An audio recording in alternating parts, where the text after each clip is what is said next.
Sa paglalakbay natin sa buhay na ito ay hindi maiiwasang magkaroon ng mga maling desisyon. Ang iba ay ginusto natin at napatunayang hindi pala mainam. Ang iba naman ay consequence pa ng mga nauna nating desisyon na para bang alam mo nang hindi dapat pero nakatali ka na.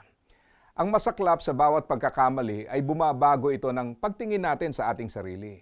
Di ba may mga pagkakataon na nanghihinayang ka sa mga kapalpakan at kung maibabalik mo lang ang panahon, hindi sana magkakaganon ng mga desisyon. Minsan sa paghahangad na makibagay sa iba, nasasakripisyo mo yung tama. Pero matapos mong magsakripisyo ng prinsipyo para lang matanggap ng iba, iiwan ka naman pala bandang huli.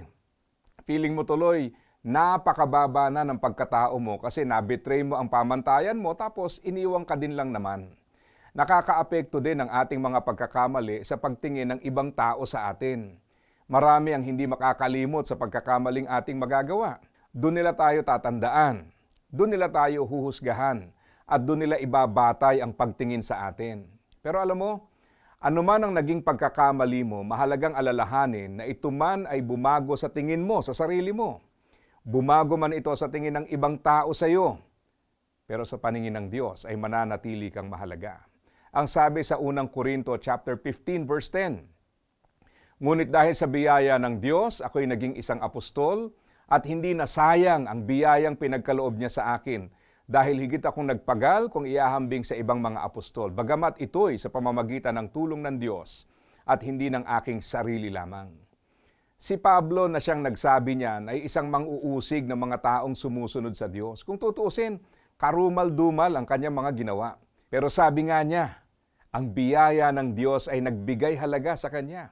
Nabigyan siya ng pagkakataong muling bumangon. Higit pa doon, ginamit niya ang biyaya na motibasyon upang manatili sa tama at maglingkod ng higit. Kung may mga pagkakamali ka, may dalawang option ka Ang manatili sa pagkakamali at hayaang yan ang mag-define ng future mo, o ang humingi ng tawad sa Diyos at tanggapin ang biyayang alok sa iyo. Ang pangalawang option ay magpapalaya sa iyo sa iyong mga pagkakasala at magbubukas ng panibagong posibilidad.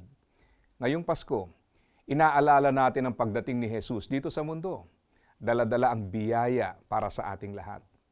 Umasa ka na ang Diyos ay handang magpatawad at magtaguyod sa sino mang sa Kanya ay manumbalik. Kaya tanggapin mo ang biyayang alok at asa ka pa.